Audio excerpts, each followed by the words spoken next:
Hai, Assalamualaikum Kak. Salam. Apa yang special kat sini? Kami ada kopi dengan kari pap. Kopi Oh, ada okey. dua jenis, basah dengan goreng. Bolehlah saya nak satu lah. Okey. Satu set lah.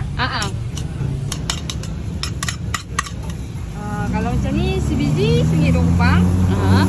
Satu set RM6. Nak Dah RM6 dapat 5 biji. 5 biji. Senin sampai Jumaat, Sabtu Ahad cuti. Cukup dah 23 lebih. Hotel kat sini dekat 30 tahun lah. Oh, lama. 2 cawangan. Ada 2 cawangan. Satu lagi kat bawah atas sekarang. Ni kopi yang goreng. Yang ni kulit dia kau buat sendiri ke apa? Semua buat sendiri. Oh, yang ni apa dia ni? Ini dia punya tepung bagi lekat. Gam dia. Ah. Kalau yang ni kita kena asing ke toge. Buat toge asing. Oh. Ini dah toge sekali. Dah Oh, yang masak ni sekali toge. dah. Sama je harga.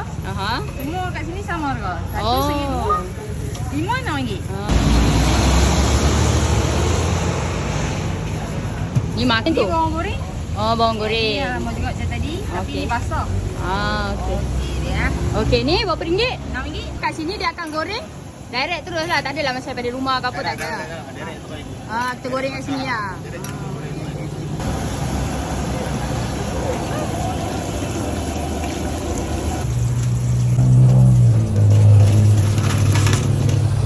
Ni dia punya sos.